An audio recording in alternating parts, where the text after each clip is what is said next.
So let's talk about backward solve. As I said in the beginning, there are three types of solve. So setup event, which is the one that we place the locators, place the controllers. Forward solve, which is the one that actually moves the character.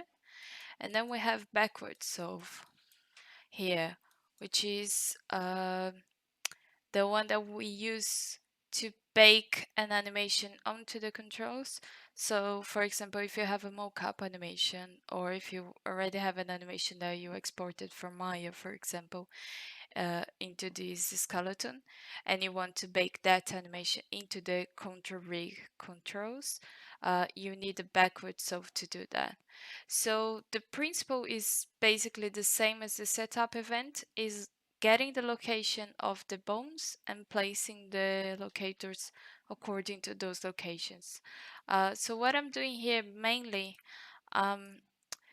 creating the same functions I had in the setup event. So for example, I had a function here called spline setup spline IKFK, and I'm duplicating it and I'm creating another one called backwards, and the only thing I'm changing is I'm unchecking the initial here because I don't want the initial position. I want actually the current live position because it's supposed to be following an animation. Um, so this is what I've done. In the file you can check all the kind of details, but mainly is exactly the same functions for the setup, just unchecking that unchecking the initial boxes here. I could even like expose these in here, but I feel it's a bit cleaner uh, to work in this way, of like where I have three different types of functions. Um, Actually, they're all here in this group setup. If I wanted, I could create another group. I think I didn't show this. So if I go here, I can create another category called backwards. Backwards. If I press enter, then there will be another category here. So I can go to these ones and just change them to backwards, and they will automatically move down. Um, Another thing is that you can change these functions to be public or private. Public means that you can use in other characters. We won't be doing this here, but yeah, basically you would be able to call this function on any other control rig blueprint. So let's see how this actually works, the backward solve. One way of testing it, I felt it's quite easy. If you go here and then you select an animation. So for example, this animation here. Oops, no, this one. This one? No, sorry. You need to change to backward solve, and then you have an animation playing.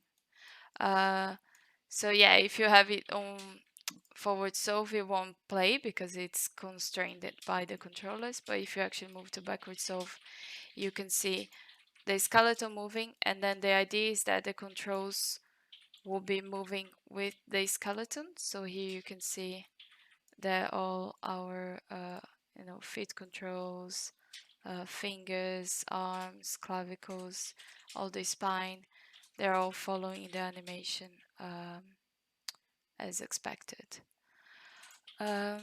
So let's remove this in here, default, save, and then let's show how it would actually work in the animation sequencer.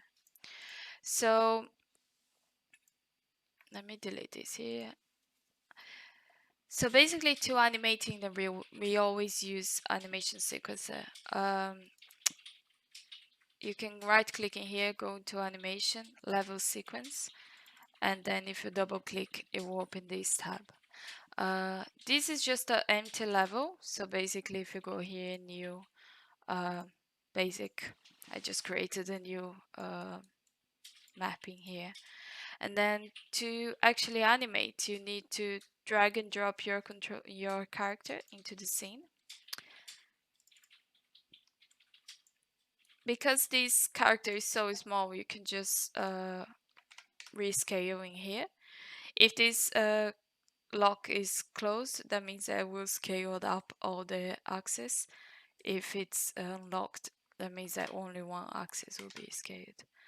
Um, so there you have. And then to work in the sequence, basically you drag and drop. I find it easier to drag and drop this character here. And here is where you can place your control rig and start doing your animation. So let's just talk about the backward solve. So basically what I mean by that is that I can import an animation here, which is this animation that I had.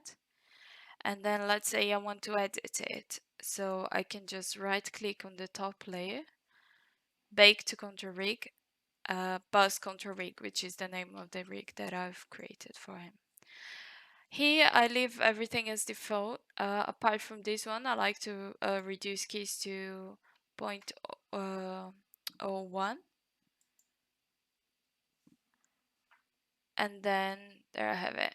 I have the animation playing with the controllers following it.